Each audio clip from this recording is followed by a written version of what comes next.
পাকিস্তানের স্বনামধন্য গণমাধ্যম টাইমস অফ ইসলামাবাদের একটি সাম্প্রতিক প্রতিবেদনে দাবি করা হয়েছে যে বাংলাদেশে গৃহযুদ্ধ পরিস্থিতির সৃষ্টির লক্ষ্যে দেশটির ভেতরে 1971 সালের মুক্তিবাহিনীর আদলে একটি নতুন সশস্ত্র বাহিনী গড়ে তুলছে ভারতের গোয়েন্দা সংস্থা রিসার্চ অ্যান্ড অ্যানালাইসিস উইং র। নরেন্দ্র মোদী সরকার এই লক্ষ্যে যাবতীয় প্রস্তুতিও সম্পন্ন করেছে বলে সংবাদে প্রকাশ পেয়েছে।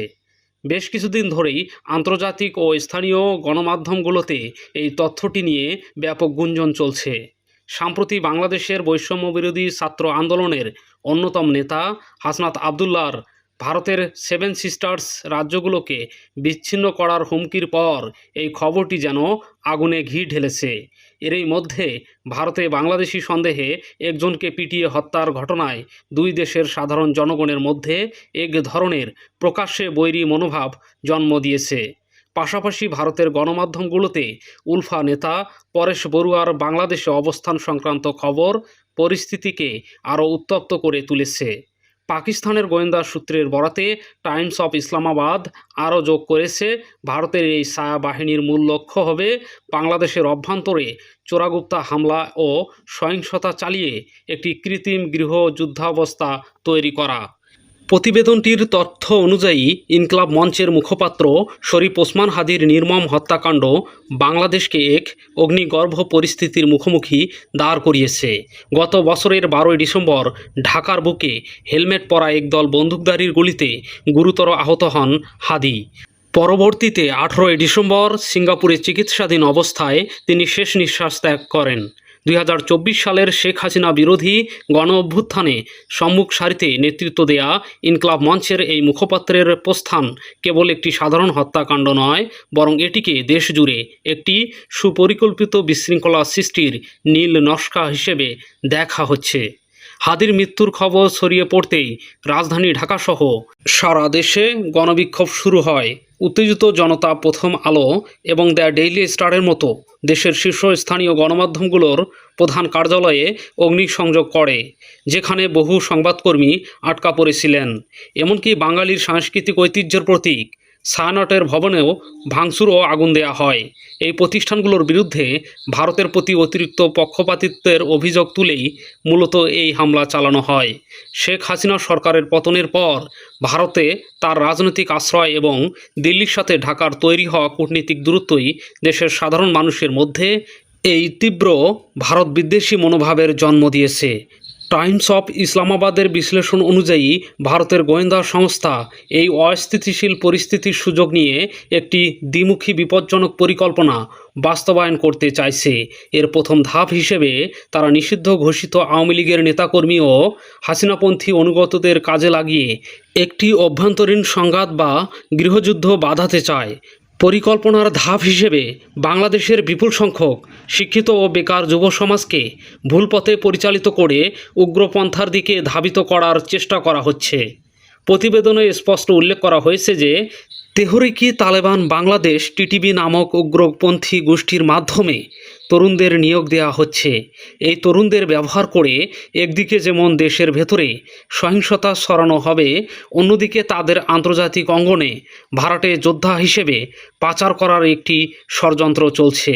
এর চূড়ান্ত উদ্দেশ্য হল বিশ্ব দরবারে বাংলাদেশকে একটি ব্যর্থ রাষ্ট্র হিসেবে এবং জঙ্গিবাদের স্বর্গরাজ্য হিসেবে চিত্রায়িত করা, যাতে পরবর্তীতে আন্তর্জাতিক হস্তক্ষেপের অজুহাত তৈরি করা যায় এবং একই সাথে চীন ও পাকিস্তানের সাথে বাংলাদেশের বর্তমান সরকারের ক্রমবর্ধমান ভূ রাজনৈতিক ঘনিষ্ঠতায় ফাটল ধরানো যায়।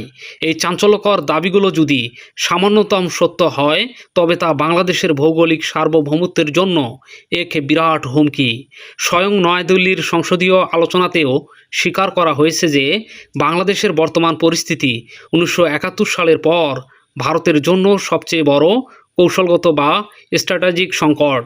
বিশেষ করে বাংলাদেশে চীনের বড় ধরনের অর্থনৈতিক বিনিয়োগ এবং পাকিস্তানের সাথে সামরিক খাতে সম্ভাব্য সহযোগিতা দিল্লির নীতি নির্ধারকদের এতটাই বিচলিত করছে যে তারা যে কোনো উপায়ে বাংলাদেশে বিশৃঙ্খলা সৃষ্টি করে নিজেদের হারিয়ে যাওয়া প্রভাব ফিরে পেতে চাইছে বলে সামরিক বিশ্লেষকরা মনে করছেন।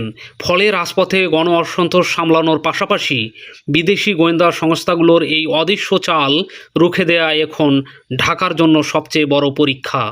তবে প্রশ্ন জাগে, টাইমস অফ ইসলামাবাদের এই দাবিগুলো কতটা বাস্তবসম্মত? আন্তর্জাতিক ভূ রাজনীতিতে প্রতিবেশীকে অস্থিতিশীল করতে গোয়েন্দা তৎপরতা চালানো নতুন কিছু নয়, কিন্তু বাংলাদেশের মতো একটি বিপুল জনসংখ্যার এবং আবেগপ্রবণ রাষ্ট্রে সরাসরি কোনো সশস্ত্র বাহিনী গঠন করা ভারতের মতো দেশের জন্য আন্তর্জাতিক মহলে এক বিরাট আত্মঘাতী ঝুঁকি তৈরি করবে। ভারত যদি সত্যি এমন কোনো চরম পথ বেছে নেয়, তবে তার একমাত্র কারণ হবে বাংলাদেশের ওপর থেকে তাদের দীর্ঘদিনের একচ্ছত্র নিয়ন্ত্রণ হারিয়ে ফেলা। গত 15 বছর ধরে শেখ হাসিনা সরকারের কাছ থেকে ভারত যে একতরফা সুবিধা পেয়ে এসেছে, বর্তমান সরকারের বেইজিং ও ইসলামাবাদমুখী ভারসাম্যপূর্ণ নীতিতে তা চরম হুমকির মুখে ফেলেছে। এই বিশাল কৌশলগত ক্ষতি পুষিয়ে নিতেই তারা ঢাকাকে অশান্ত করার কৌশল নিতে পারে। যদি এই পরিকল্পনা সফল হয় এবং বাংলাদেশে সত্যিই গৃহযুদ্ধ ছড়িয়ে পড়ে, তবে দেশের ভবিষ্যৎ এক গভীর অন্ধকারের দিকে ধাবিত হবে।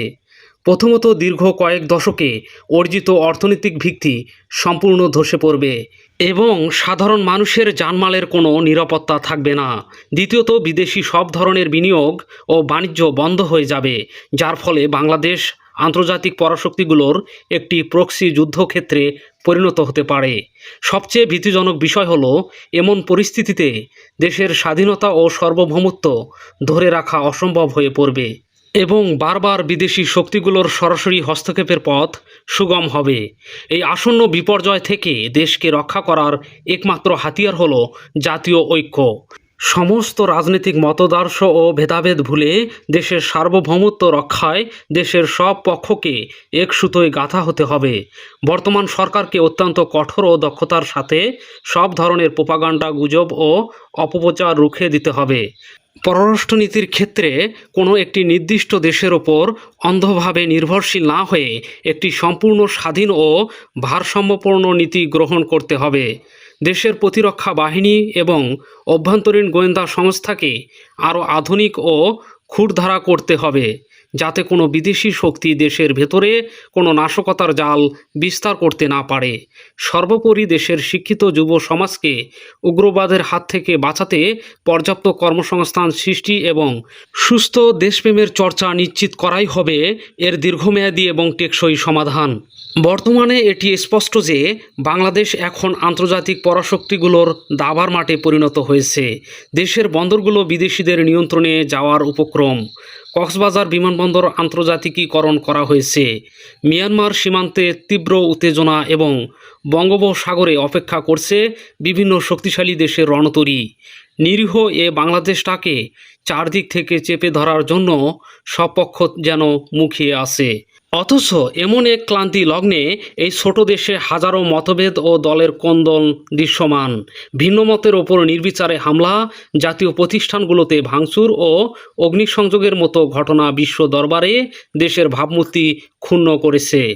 পাকিস্তানের সাথে বর্তমান সম্পর্ক ইতিবাচক মোড় নিলেও 1971 সালের ইতিহাস কিংবা 2024 সালের গণ অভ্যুত্থানের চেতনা কোনোটি ভুলে যাওয়া চলবে না। দিন শেষে যদি দেশের প্রতিটি নাগরিক বাংলাদেশের পক্ষে একতাবদ্ধ না হতে পারে, তবে এবার দেশকে চূড়ান্ত ধ্বংসের হাত থেকে রক্ষা করা কঠিন হয়ে পড়বে। বাংলাদেশের বর্তমান এই সংকট কেবল একটি একক হত্যাকাণ্ড বা রাজপথের বিক্ষোভের মধ্যে সীমাবদ্ধ নেই। এটি এখন বৃহত্তর শক্তির আধিপত্য বিস্তারের এক মরণপণ লড়াই। আর এই লড়াইয়ে টিকে থাকতে হলে বাংলাদেশের জনগণকে ইস্পাত কঠিন সংহতির পরিচয় দিতে হবে। দেশের প্রশ্নে এবং দেশের মানুষের স্বার্থে সবাইকে এক হতে হবে। বৃহত্তর শক্তিগুলোর এই ভূ রাজনৈতিক দাবার ছকে বাংলাদেশের অর্থনীতিও আজ এক চরম অগ্নি পরীক্ষার সম্মুখীন। সামরিক ও রাজনৈতিক অস্থিতিশীলতার পাশাপাশি যে বিষয়টি দেশকে সবচেয়ে বেশি ঝুঁকিতে ফেলেছে তা হলো অর্থনৈতিক সার্বভৌমত্ব হরণের চেষ্টা। আন্তর্জাতিক বিশ্লেষকদের মতে বাংলাদেশে যদি দীর্ঘমেয়াদী গৃহযুদ্ধ বা সহিংসতা টিকিয়ে রাখা যায়, তবে দেশের পোশাক খাত, যা অর্থনীতির মূল চালিকা শক্তি, তা সম্পূর্ণভাবে ভেঙে পড়বে। আর এই সুযোগে দক্ষিণ এশিয়ার অন্যান্য প্রতিযোগী রাষ্ট্রগুলো সেই বাজার দখল করে নেবে। একটি দেশের অর্থনীতিকে পঙ্গু করে দিতে পারলে তাদের সহজেই নিজেদের স্বার্থে চলতে বাধ্য করা যায়। বিদেশি চক্রটি এখন সেই পুরনো ও কার্যকর উপনিবেশিক ফর্মুলাই বাংলাদেশের উপর প্রয়োগ করতে চাইছে। একই সাথে বঙ্গোপসাগরের কৌশলগত নিয়ন্ত্রণ নেওয়ার জন্য পরাশক্তিগুলোর যে গোপন প্রতিযোগিতা চলছে, সেখানে বাংলাদেশকে একটি বাফার স্টেট বা প্রক্সি যুদ্ধের ময়দান বানানোর চেষ্টা স্পষ্ট। সেন্ট মার্টিন দ্বীপ কিংবা গভীর সমুদ্র বন্দরের নিয়ন্ত্রণ নিয়ে বৈশ্বিক পরাশক্তিগুলোর যে ভূকৌশলগত আগ্রহ তা বাংলাদেশের অভ্যন্তরীণ রাজনীতিতে বারবার আঁচড় কাটছে। এই অদৃশ্য যুদ্ধকে রুখতে হলে কেবল সামরিক প্রস্তুতি যথেষ্ট নয়, প্রয়োজন একটি সুদূরপ্রসারী ও জাতীয় স্বার্থকেন্দ্রিক কূটনীতিক মাস্টার প্ল্যান। ঢাকাকে অত্যন্ত বিচক্ষণতার সাথে বেইজিং, ওয়াশিংটন, দিল্লি এবং ইসলামাবাদের সাথে সম্পর্ক রক্ষা করতে হবে, যেখানে সবার সাথে বন্ধুত্ব, কারো সাথে বৈরিতা নয়। এই নীতির বাস্তব ও কঠোর প্রয়োগ নিশ্চিত করা জরুরি। সবচেয়ে বড় কথা, দেশের ভেতরে যে কৃত্রিম মেরুকরণ বা বিভাজনের রাজনীতি উস্কে দেওয়া হচ্ছে তা বন্ধ করতে হবে।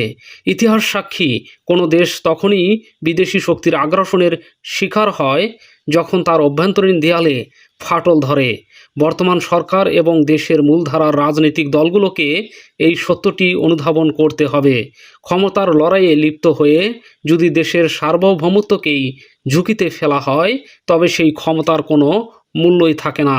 তাই এই মুহূর্তে রাজপথের ক্ষোভ দমনে আইনি ব্যবস্থার কঠোর প্রয়োগের পাশাপাশি জনমন থেকে ভীতি ও অনিশ্চয়তা দূর করতে রাষ্ট্রকে দৃশ্যমান ও কার্যকর পদক্ষেপ নিতে হবে। বাংলাদেশকে নিয়ে আন্তর্জাতিক মহলে যে ভয়ের আবহ তৈরি করা হচ্ছে তার জবাব দিতে হবে শান্তি, স্থিতিশীলতা এবং ইস্পাত কঠিন জাতীয় ঐক্যের মাধ্যমে। বিশ্বের বুকে মাথা উঁচু করে দাঁড়াতে হলে এবং এই আন্তর্জাতিক চক্রান্তের জাল ছিন্ন করতে হলে দেশের প্রতিটি নাগরিককে দলমত নির্বিশেষে বাংলাদেশের অতন্ত্র প্রহরী হতে হবে। দর্শক, পুরো বিষয়টিকে আপনি কিভাবে মূল্যায়ন করছেন কমেন্ট বক্সে আপনার মতামত জানান। আর এই চ্যানেলে নতুন হয়ে থাকলে অবশ্যই সাবস্ক্রাইব করে বেল আইকনটি চেপে রাখুন। ধন্যবাদ।